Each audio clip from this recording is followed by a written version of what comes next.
ادامه گفتارهای رادیوی فرهنگ.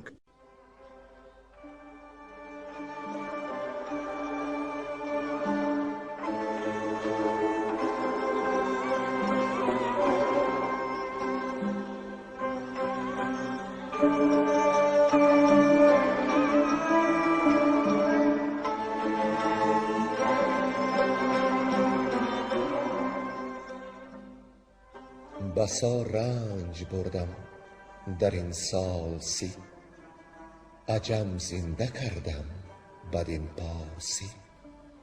بسا رنج بردم در این سال سی، عجم زنده کردم بدین پارسی.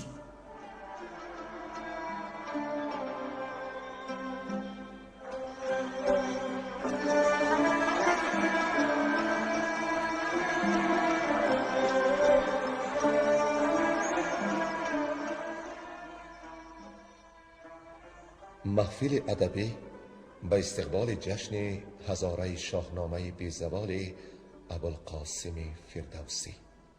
صدر محفل لایق شیرالی.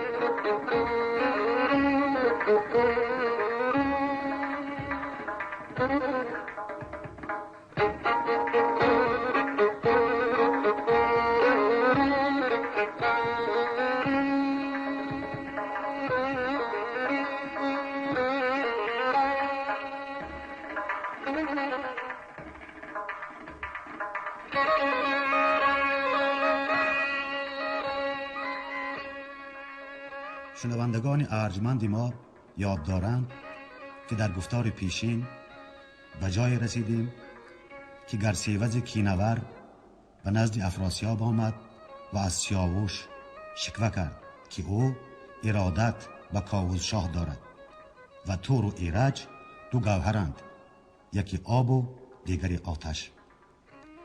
افراسیاب بر حرف گرسیوز باور کرد و 3 روز برای مصلحت زمان خواست.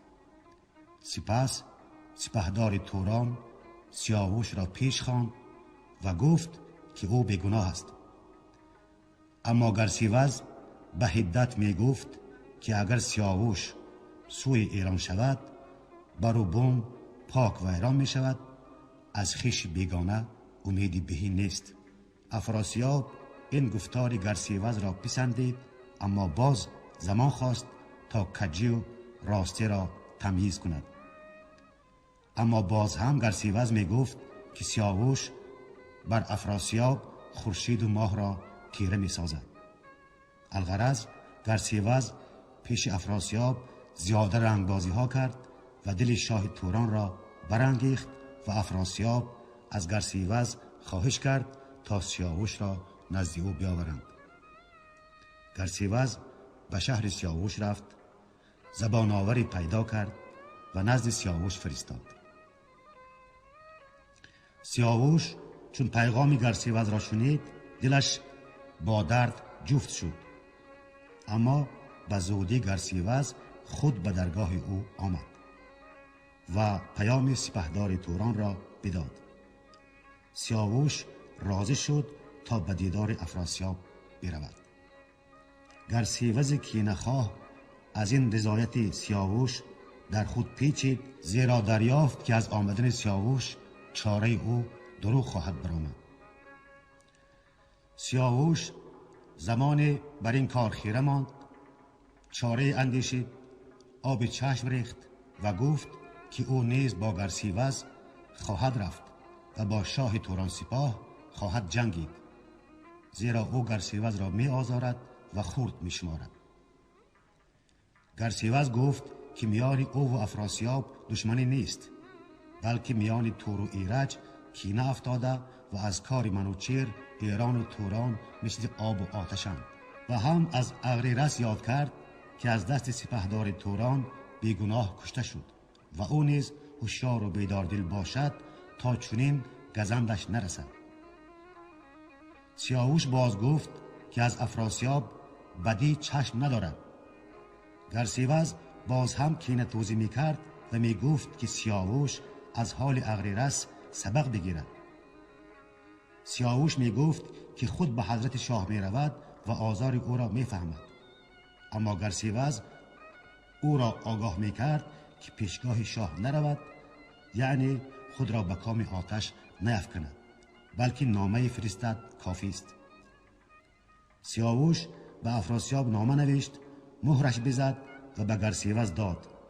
گرسیوز با زبانی پردروغ نامه را به افراسیاب آورد و گفت که سیاوش او را خوش نپذیرفت، حتی سویش نگاه نکرد و از ایران برایش نامه آمده و او از روم و چین سپاهی آراسته به توران به جنگ خواهد آمد و باید افراسیاب به جنگ سیاوش آماده باشد.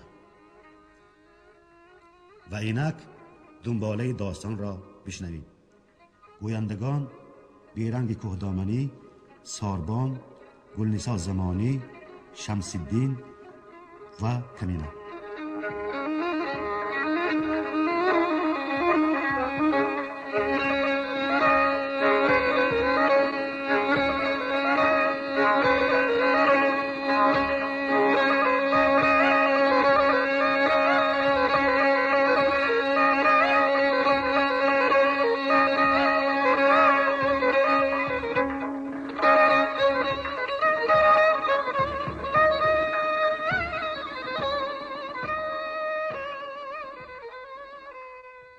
آمدن افراسیاب به جنگ سیاوش.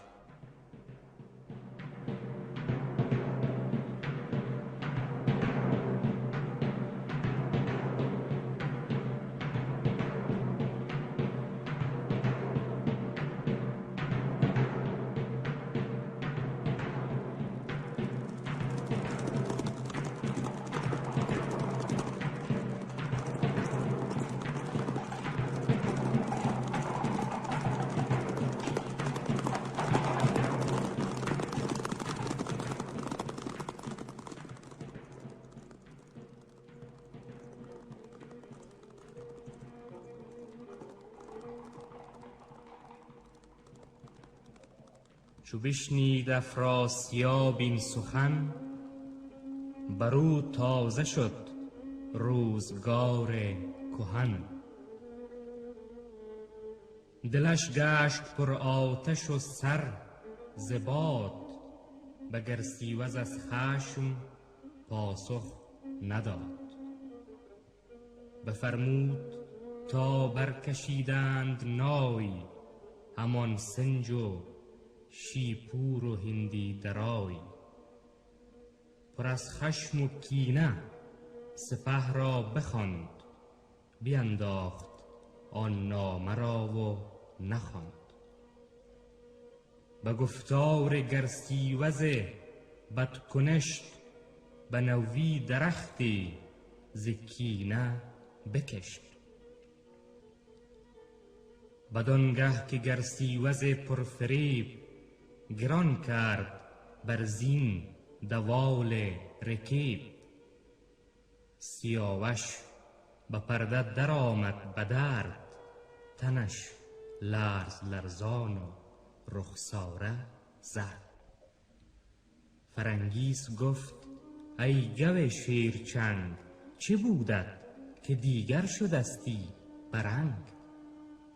چنین داد پاسخ که ای خوب روی، به توران سیه شد مرا آبروی.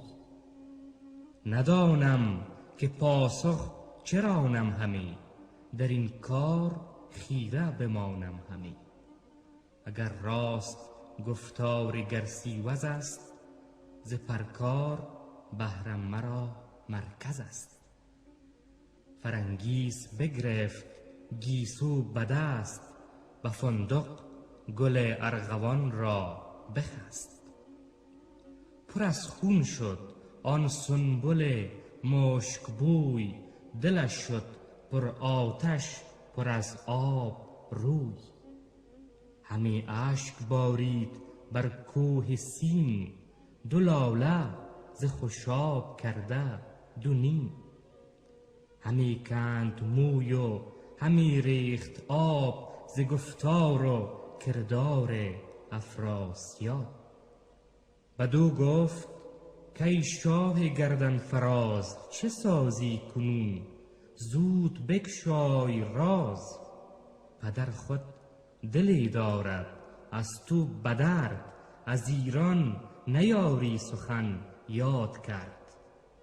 سوی روم ره با درنگ آیدد، سوی چین نپویی که ننگ آیدد. ز گیتی کرا گیری اکنون پناه، پناهت خداوند خورشید و ماه. ستم باد بر جان او ماه و سال، کجا بر تن تو شود بدسگال.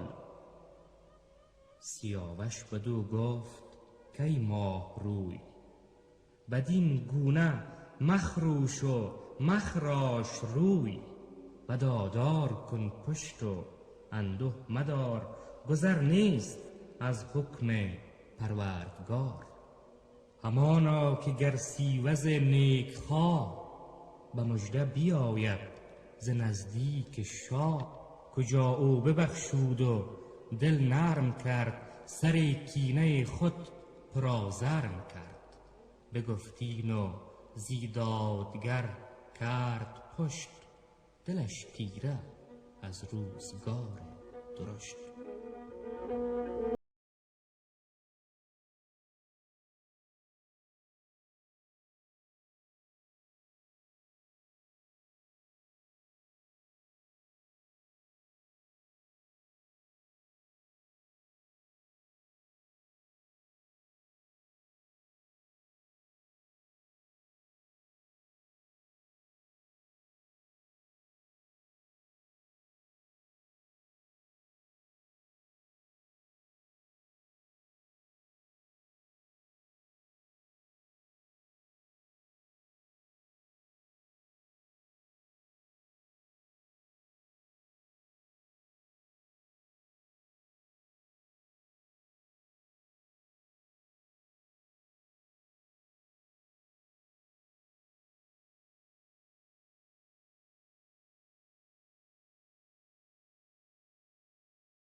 از آن بی وفا گردش روزگار، چهارم شب اندر بری ماه روی. به خواب اندرون بود دیهیم جوی، بلرزید و از خواب خیره بجست. خروش برآورد چون پیل مست، همی داشت اندر برش خوب چهر. بدو گفت شاها چه بودت به مهر. خروش دو شمع برافروختند، برش عود و عنبر همه سوختند. بپرسید از او دخت افراسیاب، که فرزانه شاها چه دیدی به خواب. سیاوش بدو گفت کز خواب من، لبت هیچ مگشای بر انجمن. چنان دیدم ای سرو سیمین به خواب، که بودی یکی بیکران رودی آب. یکی کوه آتش به دیگر کران، گرفته لبی آب جوشن وران. با یک سو شدی آتشی تیز گرد، برافروختی زو سیاوخش گیر. با یک دست آتش با یک دست آب، با پیشم درون پیل و افراسیاب. بدیدی مرا روی کردی دژم، دمیدی بران آتشی تیز دم. فرنگیس گفت این جز از نیکویی، نباشد یک امشب مگر بغنوی. بگر سیوز آید همه بختشون، شود کشته بر دست سالار روم. سیاوش سپه را سراسر بخواند، به درگاه و ایوانشان برنشاند. بسیچیده بنشست خنجر به چنگ، طلایه فرستاد بر سوی گنگ. دو بهره چو از تیره شب درگذشت، سواری طلایه بیامد ز دشت. که افراسیاب و فراوان سپاه، پدید آمد از دور تازان براه. ز نزدیک گرسیوز آمد نوند، که بر چاره جان میان را ببند. نیامد ز گفتار من هیچ سود، ز آتش نبینم مگر تیره دود. نگر تا چه باید کنون ساختن، سپه را کجا باید انداختن. سیاوش ندانست بازار اوی، همی راست پنداشت گفتار اوی. فرنگیس گفت ای خردمند شاه، مکن هیچ گونه به ما در نگاه. یکی باره گام زن برنشین، مباش هیچ ایمن به توران زمین. تو را زنده خواهم که مانی بجای، سری خویشتن گیر و ایدر مپای.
دو گفت کان خواب من به جای آمد و تیره شد آب من.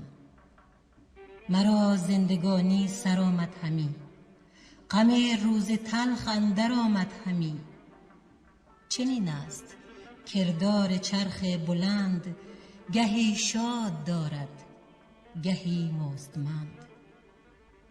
گر ایوان من سر به کیوان کشید، همان شربت مرگ باید چشید.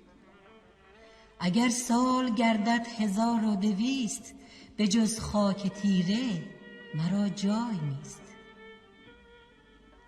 یکی سینه شیر باشدش جای، یکی کرگس و دیگری را همای.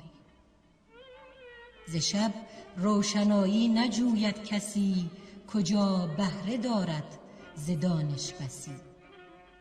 تو را 5 ماه است از آبستنی، از این نامور بچه رستنی. درخت گزین تو بار آورد، یکی نامور شهریار آورد. سرافراز کیخسروش نام کن، به غم خوردن او را دلارام کن. ز خورشید تابنده تا تیره خاک، گذر نیست از حکم یزدان پاک.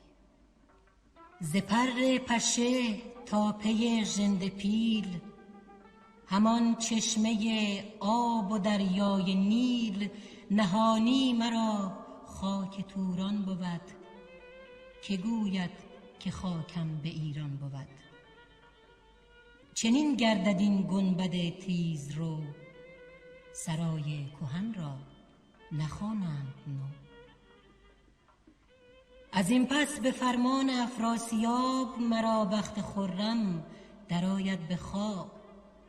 ببرند بر بی گنه این سرم، به خون جگر برنهند افسرم. نه تابوت یابم نه گور و کفن، نه بر من بگرید کسی ز انجمن. بمانم به سان غریبان به خاک، سرم گشته از تن به شمشیر چاک. به خواری تو را روزبانان شاه، سر و تن برهنه برندت به راه. بیاید سپهدار پیران به در، به خواهش بخواهد تو را از پدر. نکرده گناهی به جان زینهار، به ایوان خویشت برد خوار و زار. در ایوان آن پیر سرپرهنر، بزایی یکی خسرو نامور. برآید بر این روزگاری دراز، که خسرو شود بر جهان سرفراز. از ایران بیاید یکی چاره‌گر، به فرمان دادار بسته کمر. بود نام آن گرد پرمایه گیو، به توران نبینی چو او نیز نیو. از ایدر تو را با پسر در نهان، سوی رود جیحون برد ناگهان. نشانند بر تخت شاهی ورا، به فرمان بود مرغ و ماهی ورا. چو تاج بزرگی به چنگ آیدش، به کین دست یازد که ننگ آیدش. چو گردد زمین سبز و که لاله پوش، زمانه ز کیخسرو آید به جوش. از ایران بسی لشکر آید به کین، پرآشوب گردد سراسر زمین. بر این گونه خواهد گذشتن سپهر، نخواهد شدن رام با کس به مهر. بسا لشکرا کز پی کین من، بپوشند جوشن به آیین من. ز گیتی سراسر برآید خروش، زمانه ز کیخسرو آید به جوش. بسا سرخ و زرد و سیاه و بنفش، کز ایران به توران ببینی درفش. پی رخش رستم زمین بسپرد، ز توران کسی را به کم نشمرد. به کین من امروز تا رستخیز، نبینی جز از گرز و شمشیر تیز. وزان پس سیاوخش آزاده مرد، رخان را به سوی فرنگیس کرد. ورا کرد پدرود و با او بگفت، که من رفتنی گشتم ای نیک جفت. بر این گفته ها بر تو دل سخته کن، دل از ناز و از تخت پردخته کن. خروشی برآورد و دل پر ز درد، برون رفت از ایوان دو رخساره زرد. جهانا ندانم چرا پروری، چو پرورده خویش را بشکری. فرنگیس رخ خسته و کنده موی، روان کرده بر رخ ز دو دیده جوی. سیاوش چو با جفت غمها بگفت، خروشان بدو اندر آویخت جفت. رخش پر ز خون دل و دیده گشت، سوی آخور تازی اسپان گذشت. بیاورد شبرنگ بهزاد را، که دریافتی روز کین باد را. خروشان سرش را به بر در گرفت، لگام و فسارش ز سر بر گرفت. به گوش اندرش گفت رازی دراز، که بیدار دل باش و با کس مساز. چو کیخسرو آید به کین خواستن، عنانش تو را باید آراستن. از آخور ببر دل به یک بارگی، که او را تو باشی به کین بارگی. ورا بارگی باش و گیتی بکوب، ز دشمن به نعلت زمین را بروب. دگر مرکبان را همه کرد پی، به شمشیر ببرید برسان نی. به گنج اندر آکنده چیزی که بود، ز ایوان و گلشن برآورد دود. ز دیبا و دیدار و در و گهر، ز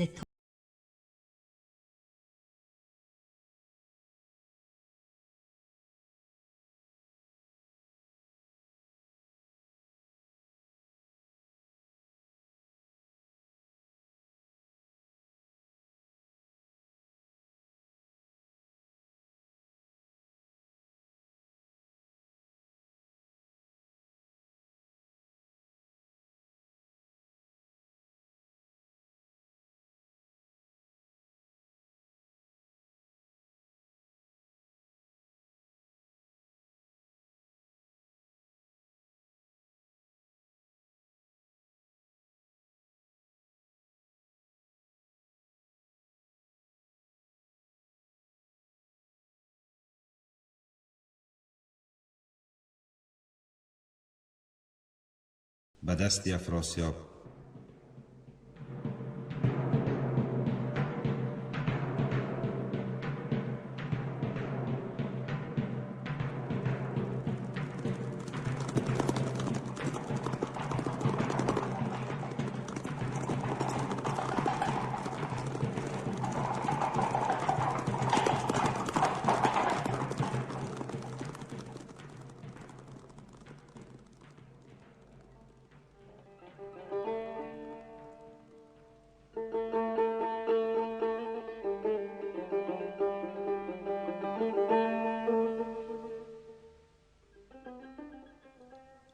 چو این کرده شد ساز رفتن گرفت، ز بختی بدی خویش مانده شگفت.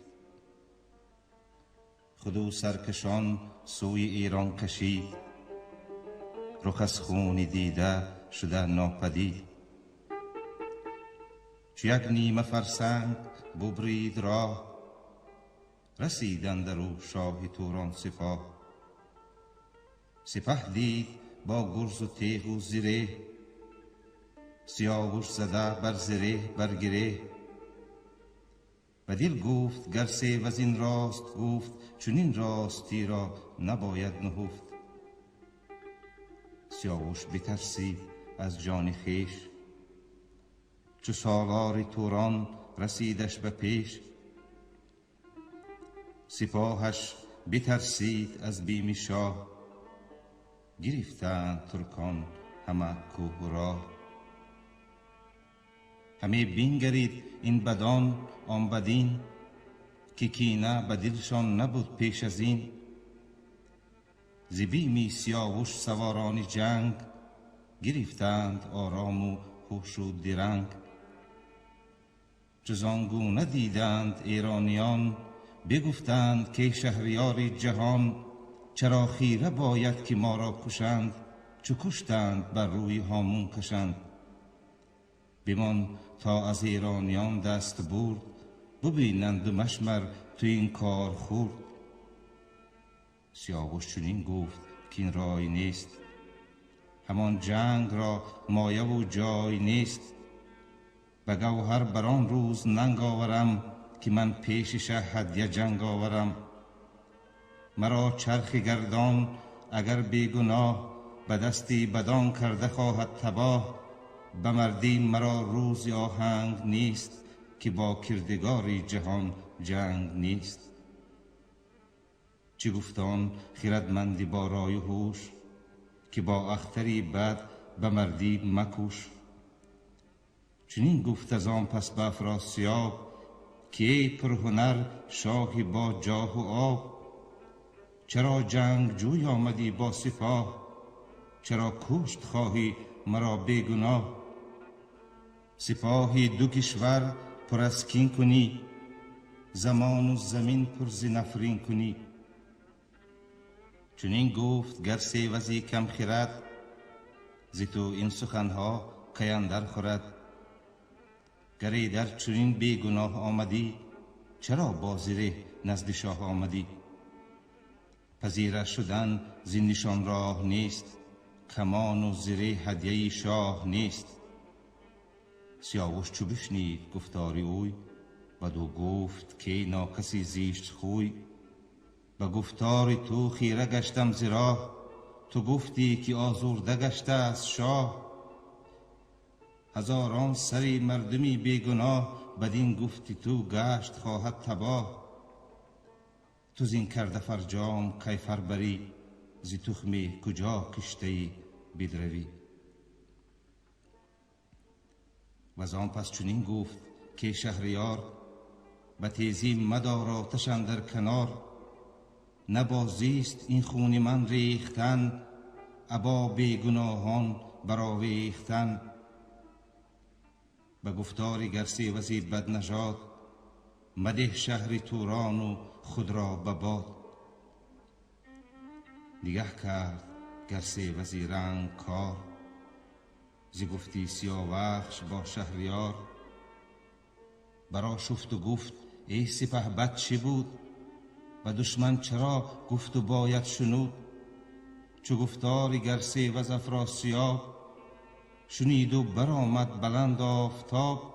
به لشکر بفرمود تا تیغی تیز، کشند و خروشند چون رستخیز. سیاوخش از بهر پیمان که بست، سوی تیغ و نیزه نیازید دست. نفرمود کس را ز یاران خویش، که آرد یکی پای در جنگ پیش. بداندیش افراسیاب دژم، همی کرد بر شاه ایران ستم. همی گفت یکسر به خنجر دهید، بر این دشت کشتی به خون برنهید. از ایران سپه بود مردی هزار، همه نامدار از دری کارزار. همه کشته گشتند بر دشت کین، ز خونشان همه لالگون شد زمین. چو رزم یلان سخت پیوسته شد، سیاوش به جنگ اندرون خسته شد. به تیر و به نیزه بشد خسته شاه، نگون اندر آمد ز پشت سپاه. همی گشت بر خاک تیرت چو مست، گروهی زره دست او را ببست. نهادند بر گردنش پالهنگ، دو دست از پسی پوشت بسته چو سنگ. روان خون بران چهره ارغوان، چنان روز نادیده چشمی جوان. همی تاختندش پیاده کشان، چنان روز با نان مردم کشان. برفتند سوی سیاوخش گرد، پس و پیش او بر سپاه بود گرد. چنین گفت سالار توران سپاه، کزی در به یک سو کشیدش ز راه. کنیدش به خنجر سر از تن جدا، به شاخی که هرگز نروید گیا. بریزید خونش بر آن گرم خاک، ممانید دیر و مدارید باک. چنین گفت با شاه یکسر سپاه، کز او شهریار را چی دیدی گناه؟ چی کرده است با تو نگویی همی، که بر خون او دست شویی همی؟ چرا کشت خواهی کسی را که تاج، بگیرد بر او زار هم تختیاج؟ به هنگام شادی درخت مکار، که زهر آورد بار او روزگار. همی بود گر سیوزی بدنشان، ز بیهودگی یار مردم کشان. که خونی سیاوش بریزد ز درد، کز او داشت در دل بروزی نبرد. ز پیران گوی بود کهتر به سال، برادر بود او را و فرخ همال. کجا پیلسن بود نامی جوان، گوی پرهنر بود و روشن روان. چنین گفت با نامور پیلسن، که این شاخ را بار درد است و غم. ز دانا شنیدم یکی داستان، خیرت شد بدین گونه هم داستان. که آهسته دل کی پشیمان شود، هم آهسته را هوش درمان شود. شتاب و بدی کار آهرمن است، پشیمانی و رنج جان و تن است. سری را که باشی بدو پادشاه، به تیزی بریدن نباشد روا. به بندش همی دار تا روزگار، بر این مرد تو را باشد آموزگار. چو بادی خیرت بر دلت بروزد، از آن پس ورا سر بریدن سزد. مفرمای اکنون و تیزی مکن، که تیزی پشیمانی آرد ببون. سری را کجا تاج باشد کلاه، نشاید برید ای خردمند شاه. چو بوری همی تو سری بیگناه، ز کاووس و رستم بود کینه خواه. پدر شاه و رستمش پرورده است، به نیکی مرو را برآورده است. ببینیم پاداش این زیشت کار، بپیچی به فرجام از این روزگار. به یاد آر آن تیغ الماس گون، کز آن تیغ گردد جهان پر ز خون. وز آن نامداران ایران گروه، که از خشمشان گشت گیتی ستوه. فریبرز و کاووس درنده شیر، که هرگز ندیدش کس از جنگ سیر. چو پیلی دمنده گوی پیلتن، که خار است بر چشم او انجمن. چو گودرز و گرگین و فرهاد و طوس، ببندند بر کوهه پیل کوس. بدین کین ببندند یکسر کمر، در او دشت گردد پر از نیزور. نه من پای دارم نه مانند من، نه گرد ز گردان این انجمن. همانا که پیران بیاید پگاه، از او بشنود داستان نیز شاه. مگر خود نیازت نباشد بدین، مگستر به گیتی چنین فرشکین. مفرمای کردن بدین بر شتاب، که توران شود سر به سر زین خراب. سپهبد ز گفتار او نرم شد، ولیکن برادرش بی شرم شد. بدو گفت گر سیوزی هوشمند، به گفتی جوان تو هوا را مبند. از ایرانیان دشت پر کرگس است، گر از کین بترسی تو را این بس است. سیاوش چو بخروشد از روم و چین، پر از گرز و شمشیر بینی زمین. همین بد که کردی تو را خود نبس، که خیره همی بشنوی پند کس. سپر دیدمی مار و خستی سرش، به دیبا بپوشیده خواهی برش. گریدون که او را به جان زینهار، دهی من نباشم بری شهریار. روم گوشه گیرم من در جهان، مگر خود بزودی سرآید زمان. برفتند پیچان دمور و گروی، بری شاه توران نهادند روی. که چندین ز خون سیاوش مپیچ، که آرام خوار آید اندر بسیچ. به گفتار گر سیوزی رهنمای، برآرای و بردار دشمن ز جای. زدی دام و دشمن گرفتی بدوی، بکش تیز و خیره مبر آب روی. سزا نیست این را که داری بدست، دلی بدسگالان بباید شکست. سپاه بدین گونه کردی تباه، دیگر تا چگونه بود با تو شاه. اگر کس نیازاردیت از نخست، با آب این گنه را توانیست شست. کنون آن بهاید که او در جهان، نباشد پدید آشکار و نهان. بدیشان چنین پاسخ آورد شاه، کز او من بدیده ندیدم گناه. ولیکن بگفتی ستاره شمر، به فرجام از او سختی آید به سر. وریدون که خونش بریزم به کین، یکی گرد خیزد به توران زمین. که خورشید از آن گرد تیره شود، هوشیوار از آن روز خیره شود.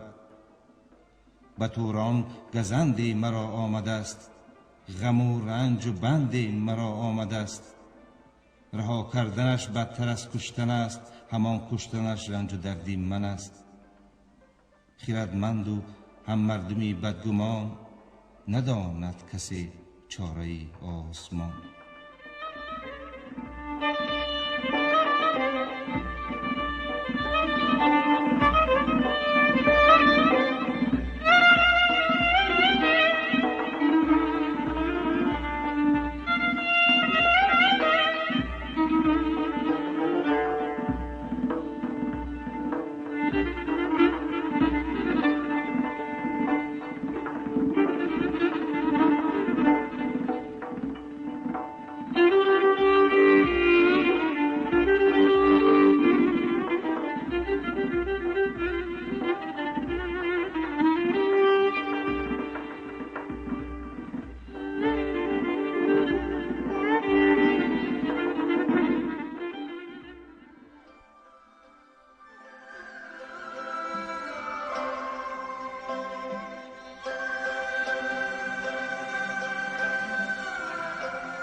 شما محفل ادبی را به استقبال جشن هزاره شاهنامه ابوالقاسم فردوسی شنیدید.